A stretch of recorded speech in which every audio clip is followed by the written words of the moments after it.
Hola, muy buenas tardes, bienvenidos al Habla. Hoy vamos a dedicar nuestro programa a la moda, una palabra que nos hace pensar en ropa, pasarelas, modistos, modelos y últimamente mucho en Leticia Casta.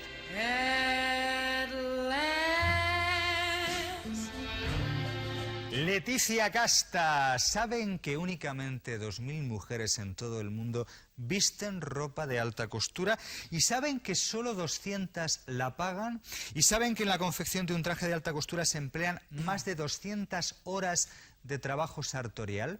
¿Y saben que sartorial es una palabra que se refiere, atención, a todo aquello que tiene que ver con los sastres y sus actividades? Pues todas estas cosas, de todas estas dudas, hablaremos hoy en Al Habla. Bien. Mi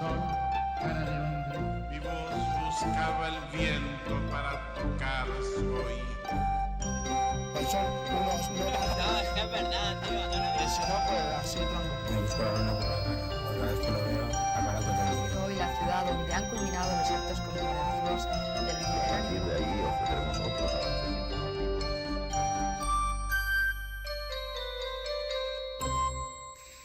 Es una frase de Coco Chanel, la reina indiscutible de la alta costura. Si se está demasiado arreglada, jamás se estará lo suficientemente elegante. Es una verdad absoluta que desde hace tiempo practicamos con soltura el profesor Blecua y yo mismo, como demuestra el hecho de que nos arreglemos prácticamente con cualquier cosita. Buenas tardes, profesor Blecua, ¿cómo estamos? ¿Qué rasgos caracterizan el lenguaje de la moda? El lenguaje de la moda es bastante complejo, Jesús, porque supone los tejidos, supone el corte y la confección, supone los distintos complementos que llevamos las personas, porque los hombres también seguimos la moda exactamente igual que las mujeres. Si me permite nuestro director extenderme un poquillo, en el siglo XIII el 90% de los tejidos que había en la península eran de importación. Entonces, por ejemplo, cuando nosotros llevamos un abrigo cortado así, es una manga Raglan que procede de un lord inglés. En el siglo XVII la moda fue el guardainfante, la mujer piramidal que decía Quevedo. Las chicas del siglo XIX llevaban una cinta en el pelo que se llamaba Sígueme pollo. Y así, poco a poco, se va haciendo este lenguaje de la moda, que es un lenguaje interesantísimo. Hay un personaje que enloquece con esta lengua, que es Rosalía, la protagonista de la de Bringas de Galdós. Casi nosotros podríamos enloquecer con ella. Permítame, por cierto, que elogie, profesor Blecua, la combinación arriesgada entre ese rojo de la corbata y el azul desvaído de la camisa, que en argot técnico se diría de la siguiente manera. Déjeme resaltar la atrevida sintonía de colores y formas que conforman su look urbano con un ligero toque intelectual, con perdón. Es lo que exigía el guión esta tarde, Jesús. Su base sigue siendo la comodidad y para conseguirla se alía con tejidos naturales como lanas, franelas o algodones muy presentes en la línea de lencería. Los colores en su mayoría siguen siendo neutros, pero en esta colección aún más que en otras anteriores, Totón ha puesto una chispa de color siempre sin estridencias. El lenguaje de la moda es la posibilidad, tanto a nivel general como particular, de expresar algo que nace dentro y se expresa afuera. Y esto es interesante porque de todas las especies animales que existen somos la única que nos vestimos y que hacemos de ella una manifestación de cultura, de estilo e incluso una gran industria textil o nacional, en el caso de Francia, Italia, de Alemania y de España últimamente. Tiene razón Lola Gabarrón en lo que dice, esa fusión entre cómo uno viste y cómo uno es. No hay más que mirar a nuestros tacañones para comprobar el estilo sobrio, elegante y pelín provocador con el que hoy nos obsequia doña Ángeles Macua. Buenas tardes. Hola. Don Ignacio Salas, un hombre capaz de aunar sin estridencias clasicismo con modernidad y distinción con flequillo pelo pincho. Buenas tardes. Y Susana Hernández, frescura y naturalidad, una selección de colores y tejidos, una apuesta por la espontaneidad y una falda con viruela. Ahí pueden ustedes verlo. Buenas tardes a todos. Buenas tardes. Les presento también a nuestros concursantes implacablemente vestidos también, como es natural. En el equipo A nos acompañan doña Pilar y don José Antonio. Pilar Rodríguez Rojo y José Antonio Rodríguez Quintana son padre e hija, vienen desde Madrid. Buenas tardes. Hola, buenas tardes. Y en el equipo E nos acompañan Francisco Javier Sánchez y Antonio Pascual Pareja, vienen desde Ávila. Muy buenas tardes. Hola, ¿qué hay? ¿Todo va bien? No peguen estas voces porque han estado a punto ustedes de montar una algarada en nuestro control. Las agujas saltaban de una a otra mesa de mezclas. Puestos todos de acuerdo, si les parece podemos enfrentarnos sin más demora a la primera palabra. Recordamos que consiste en encontrar la definición verdadera de la siguiente palabra. Alforza. Pues es una mochililla o cabàs de tela en forma de canuto o butifarra catalana que sirve para echarse la carga a la espalda, dejando libres las manos. Bueno, esta prenda es precisamente la que ha popularizado el saludo benvingut y alforza el canut. La unión hace la alforza, y la alforza se hace doblando o plegando los bajos del vestido para cortar su longitud, pudiendo posteriormente descoserlo cuando se crece o se considera necesario. Las alforzas son aragueñas, barjuletas o zamarricos unidos por una tira de tela que permite desdoblar la carga a ambos lados del hombro. Pues no se lo van a creer ustedes, pero una de estas tres cosas sorprendentemente es verdad. Se trata de encontrarla 10 segundos.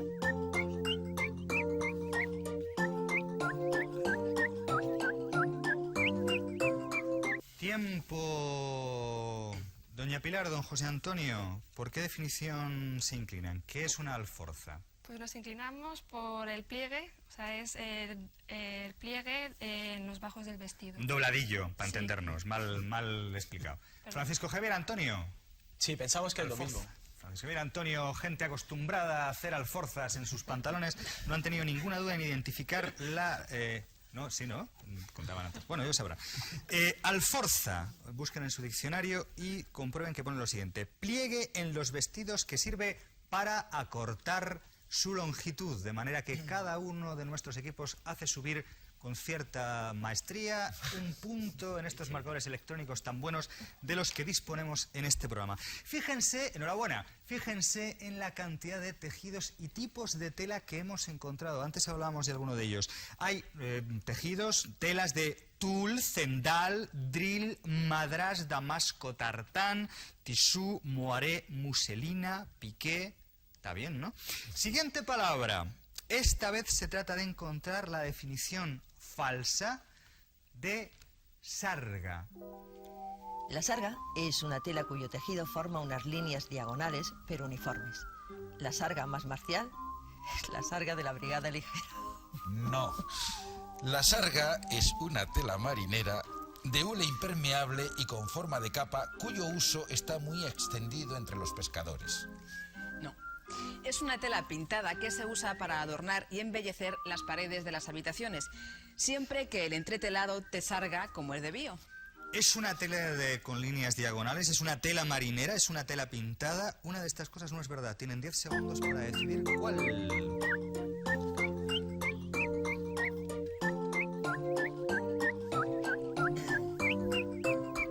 Doña Pilar, don José Antonio, ¿qué no es una sarga? Creemos que no es una tela pintada.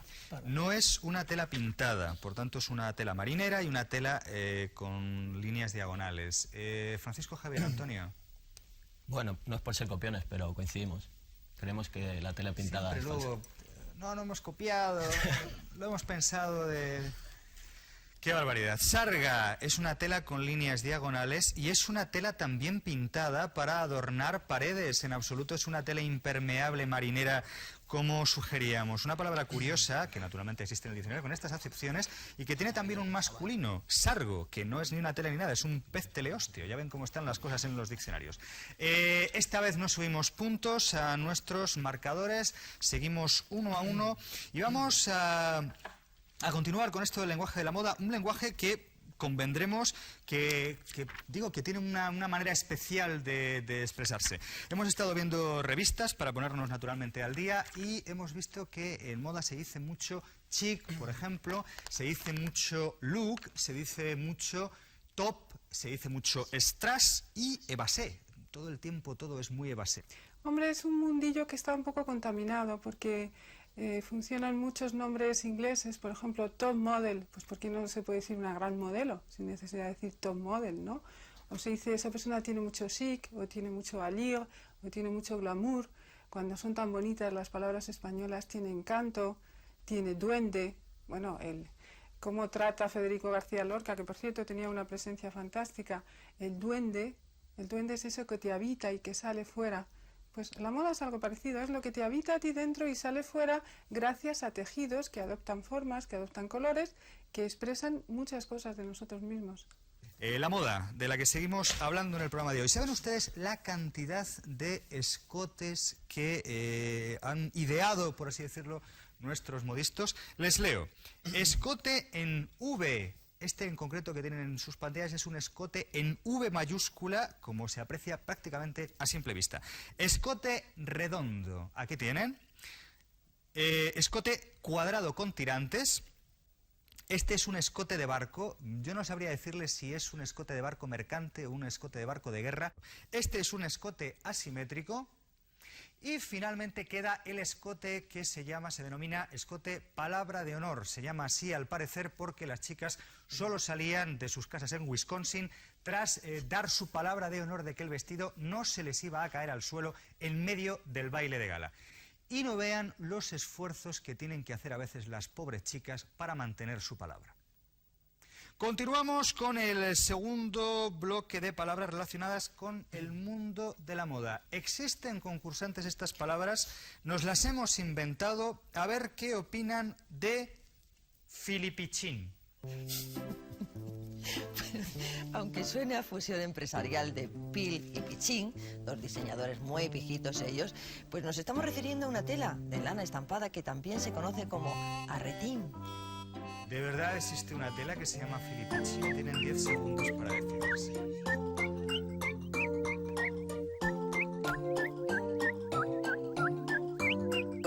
Doña Pilar, ¿qué tiene que decir? Pues que ¿Filipichín existe la palabra? Que no existe. De ninguna de las maneras existe, según dice doña Pilar. Francisco Javier, Antonio, ¿quién va a decirlo de ustedes?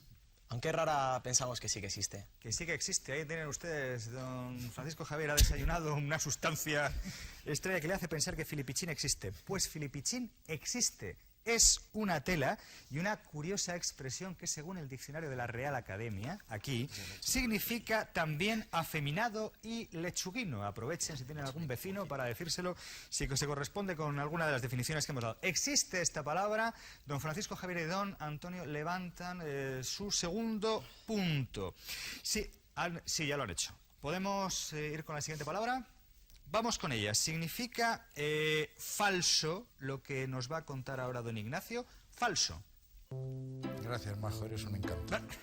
Pero bueno, falso también fue Judas, los duros de madera y los techos de escayola. Y falsos son los refuerzos interiores de la misma tela para que las costuras no queden de rompe y rasga. Falso significa eso, 10 segundos.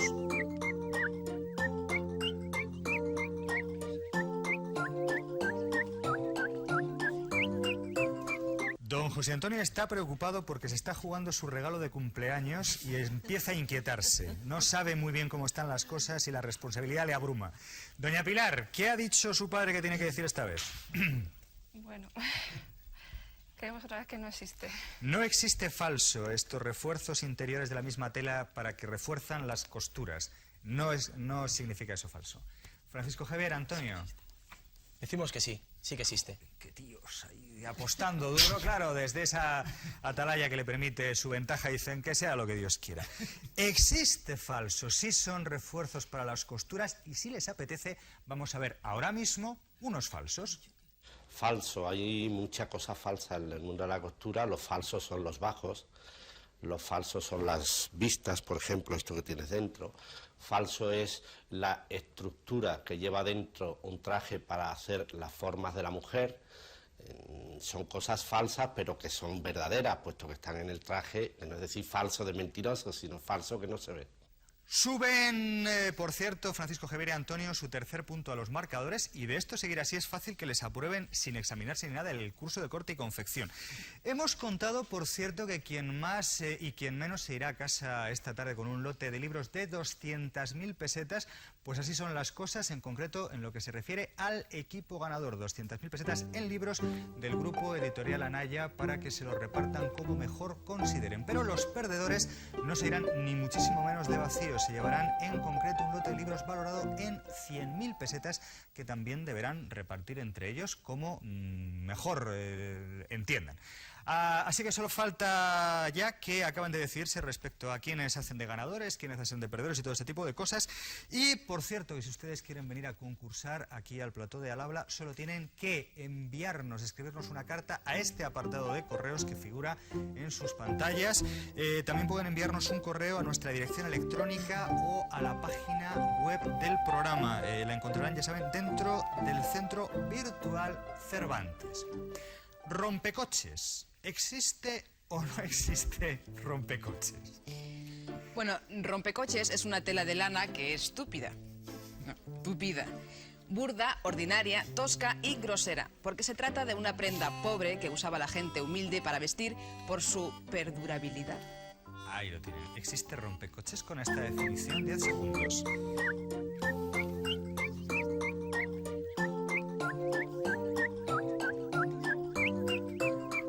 ¿Han tenido ustedes ocasión de apreciar desde casa el descomunal tamaño de la mosca de este año? ¿Han visto ustedes? Una cosa que mide 1,75 y 1,30 de envergadura. Cuando se ha acercado era para susurrarme si bailaba con ella. Estará por ahí, es fija, ya saben, de la casa y no podemos hacer otra cosa. Sí existe rompecoches. Es en efecto una tela y nos ha llamado la atención la cantidad de cosas de romper que figuran en el diccionario. Les leo alguna. Hay una palabra que es rompegalas, persona mal vestida. Fíjense ustedes, un rompegalas. Rompehielos, rompenueces, rompeolas, rompepollos, persona holgazana y vagabunda, y naturalmente rompecoches, esta palabra que les proponíamos. ¿Cómo va la cosa, doña Pilar? Bueno, pues Francisco Javier y Antonio creo que llevan 3 puntos y nosotros 1. Pero no ponga esa cara de contrición. Han venido un poco con aire de triunfo y así, claro, cualquiera. Vamos a continuar, todavía estamos a tiempo de remontar, creo. Hilván, costura de puntadas largas con que se une y prepara lo que ha de coserse después de otra manera.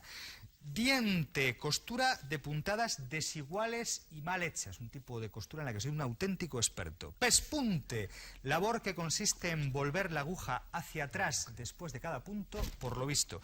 Y hay más, muchas más, sobrehilado y saltaterandate y lomillo y concursido y bodoque y filtiré y más.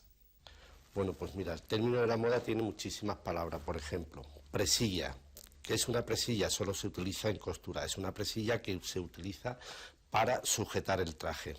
Corchete. Corchete es un material, ¿ves?, que solo se utiliza también para unir ahí. Costura invisible. ¿Qué es una costura invisible? La costura que cuando no hay forro, entonces esta costura va cosida por dentro y se llama costura invisible. Tal vez nos preguntábamos que hayamos perdido todo este lenguaje desde que compramos la ropa, pues igual que se compra la fruta, ¿no, profesor Blecua? Pues casi, Jesús. Sucede que las niñas antes iban a clase con su cabás, que decía Ángeles, iban a clase de labores. Posteriormente yo recuerdo que mis primas no podían salir de casa sin haber hecho el encaje de bolillos. Yo recuerdo, Jesús, que tuve una novia que no podía salir de casa porque tenía que hacer una canastilla para el servicio social. Y así se ha ido perdiendo, desgraciadamente, el léxico de la costura. La canastilla para el servicio social, todo un clásico. ¿Dónde va a parar? Naturalmente. Vamos ahora con la palabra escondida. De la siguiente frase que les voy a contar, hemos arrancado, sustraído, retirado, levantado una palabra, y el juego consiste en adivinar qué palabra es, de qué palabra se trata, con las pistas que vamos a dar ahora mismito, ¿de acuerdo? No valen sinónimos, buscamos una palabra y únicamente esa. La frase dice lo siguiente, ustedes también en casa. No sabría decidirme entre un pasodoble o un... Pues puede ser un limpiabotas, un farsante o un novillero, pero no de los que torean. Reses, no, de esos no, sino de los que se escapan haciendo novillos. También es un compás, ternario, un movimiento, majestuoso, un escarabajo, pelotero, o una chistera que no tiene ni idea de contar chistes. Y dentro del tema que hoy nos ocupa, se trata de una prenda de vestir, que como la Rebeca de Ingrid Bergman y Hitchcock, fue popularizada por John Derek y su mujer perfecta, más conocida por Bo. Va. Farsante, novillero de hacer novillos, compás, movimiento majestuoso, prenda de vestir, todas estas cosas significa nuestra palabra escondida de hoy, que tienen ustedes 10 segundos para descubrir y anotar en las pizarras delante de toda España.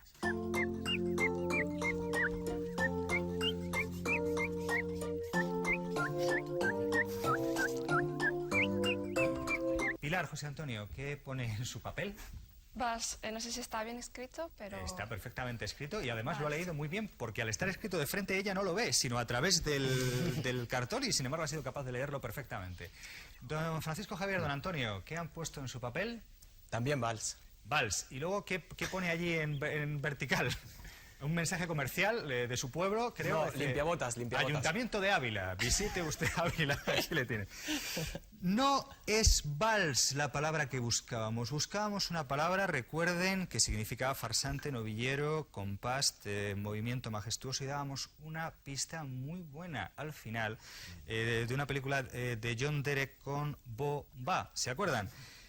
Buscábamos bolero. Es una palabra que significa todas estas cosas. Chaquetilla, bolero, la palabra, insisto, aire musical español, novillero, escarabajo, y la frase quedaría como sigue. No sabría decidirme entre un paso doble o un bolero. Don Francisco Javier, cuéntenos cómo han quedado las cosas en los marcadores. Lleva un rato sin moverse, 3-1, creo. 3-1. Lleva, si ustedes se han incorporado a mitad de programa, no hace falta que varíen su opinión respecto a los conocimientos de nuestros concursantes. ¿Qué tal lo han pasado? Pilar, José Antonio, ¿todo va bien? Sí. ¿Sí? ¿Ha sido divertido? Sí, ha sido divertido. Seguimos con Página Abierta, nuestra sección de dudas del programa. Hasta ahora mismo.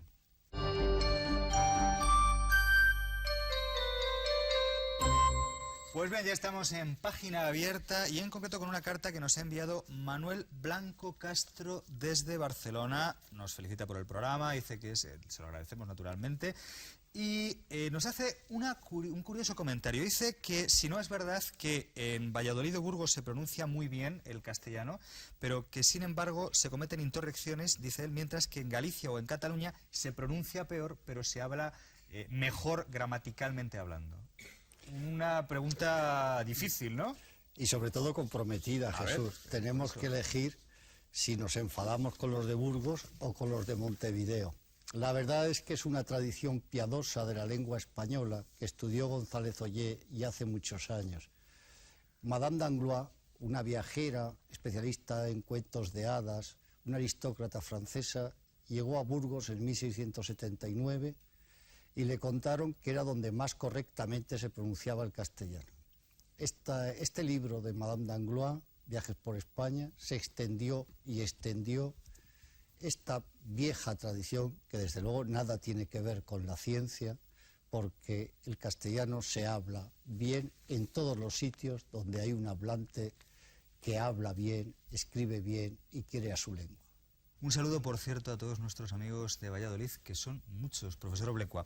El otro día hablábamos de la formación de los plurales, recuerdan, y tenemos más problemas con los plurales. Nos ha llegado un correo electrónico donde Isabel Durán, no sabemos desde dónde nos escribe, nos pregunta respecto al plural de currículum. ¿Es curriculums? Pregunta, ¿currículos? Es que hay dos. Hay un currículum, que es la historia de una vida, que es un latinismo, como demuestra además esa M que tiene al final. Y después hay currículo, el plan de estudios, cuyo plural es currículos, y que es una palabra técnica de la didáctica, de la pedagogía, que empieza a entrar en el español en la Argentina hacia el año 70 y que hoy se ha convertido en una palabra normal dentro de la lengua para significar plan de estudios. Quiere decir que son cosas diferentes. Esta gente que, basándose en lo que han leído de Plutarco, dicen, por ejemplo, currícula. Es el plural de currículo. Todas las lenguas tienen personas cursis que... Pero que no tienen por qué ser ni de Valladolid, ni de Burgos, ni de Montevideo, ni de nada. Nos vamos a acabar metiendo en un lío, Blecua. Referéndum. ¿Cuál es el plural de referéndum? El plural de referéndum, ya hace tiempo que el diccionario académico da referendo, referendos, que además sería lo normal dentro del sistema de la lengua. Ni una palabra, ni un problema más con los plurales. Nos vamos con nuestro Museo de los Horrores, hoy en concreto con un recorte que nos envía Eduardo Molero desde Puebla de Almoradiel, en Toledo. Es una información del diario El Mundo del 25 de enero de 2000, en cuyo titular leemos aquí está, leemos lo siguiente: se hará una Olimpiada Juvenil para jóvenes. Profesor Blecua. Pues podríamos hacer también una Olimpiada Senil para jóvenes y sería una contradictio in termini. Yo soy, sin embargo, partidario de que se aclaren estas cosas, porque nunca se sabe, claro, porque ¿cómo saber uno si es una Olimpiada Juvenil para jóvenes o para mayores o para gente de la tercera edad, para profesionales de televisión? Yo creo que está bien remachar este tipo de cosas en los titulares para dejarlo claro. Ya sabe que le enviaremos un diccionario, aunque tal vez deberíamos mandar los diccionarios a los periódicos también, que es un buen sitio para enviarlos.